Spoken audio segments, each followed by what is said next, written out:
Hi everyone! Welcome back to my YouTube channel.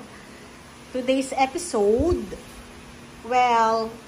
gagawa tayo or magluluto tayo ng sotanghon soup. Ito ang ating mga pangsahog. Itong, sotanghon ay kahit anong brand, 1/4 lang naman siya kasi 3 lang kami ditong kakain or depende sa inyo kung ilan yung gusto nyong lutuin. Tama naman, or mga ganon. So, ito lang yung itlog namin. Tapos, ang pampalasa ko ay chorizo. At, andyan na yung Knorr. Kahit anong brand. Ano yan? Cubes. Oh, cubes siya. Pork cubes, chicken cubes, beef cubes. Pwede naman kahit ano. Bawang, sibuyas, carrot. At, ayan. Ano ba yan? Green leafy or ano ba yan? Pechay Baguio, pwede rin namang cabbage, repolyo. Kahit ano, pwede naman din siya kung anong meron sa ating kung saan nyo mabibili, mga something like that. So, tara, luto na tayo. Mga Mars, nilagyan ko na siya ng oil. So, ilalagay na natin ng ating bawang, sibuyas. Pwede naman siyang pagsabayin. Pwede namang hindi rin. Parang mainit na kasi siya, kaya pinagsabay ko. Ang ating chorizo.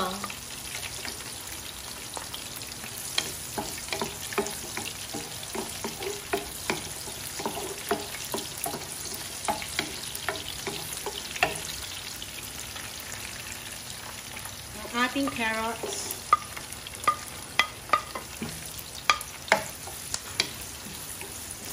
Wow, smells good.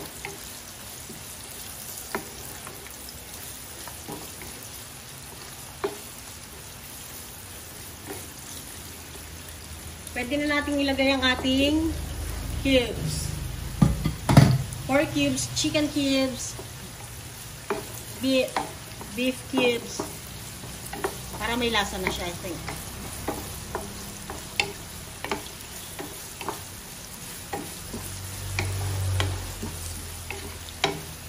Luto na yung ating ginigisa.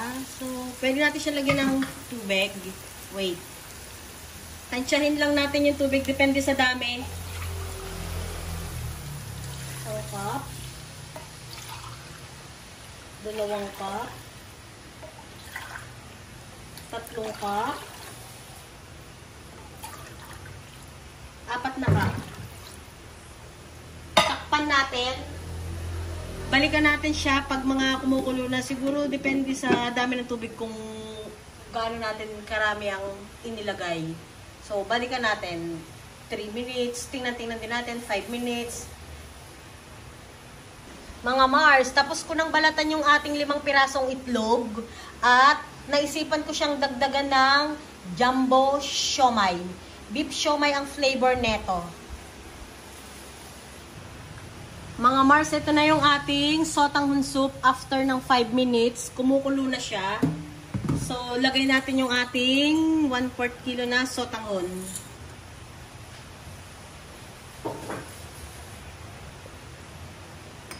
Ilalagay natin yung ating seasoning. Ano to? Asin, paminta, at saka yung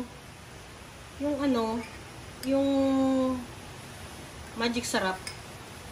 Hindi ko siya masyadong nilahat. Mamaya ko na lang ulit ilalagay. Tansya-tansya lang.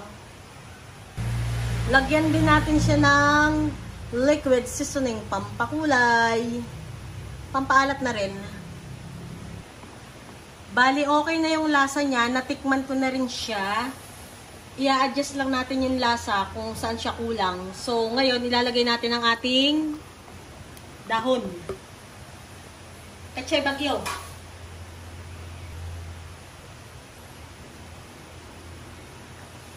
Masarap ang gantong sinabawan, lalo na ngayong naulan. Naulan dito sa amin.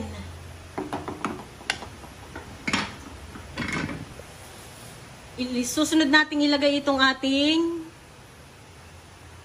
jumbo siomai. Pwede rin yung normal na size ng siomai.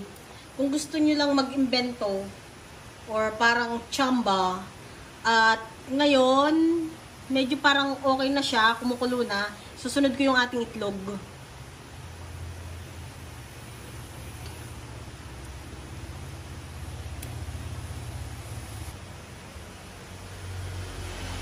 Para siyang naging sotanghon overload. Kasi parang hindi naman din siya chamba or parang chamba siya. Pero mas may lasa na siya.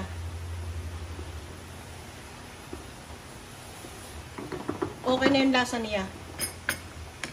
Takpan lang natin at pakuloy natin ng isang hapit na kulo.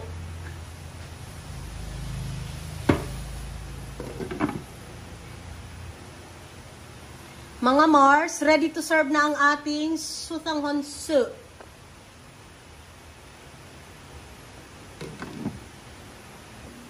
Mga Mars, ito na ang ating nilutong sotanghon soup. So, ready to tikim-tikim na. Maraming salamat sa panonood. Ingat!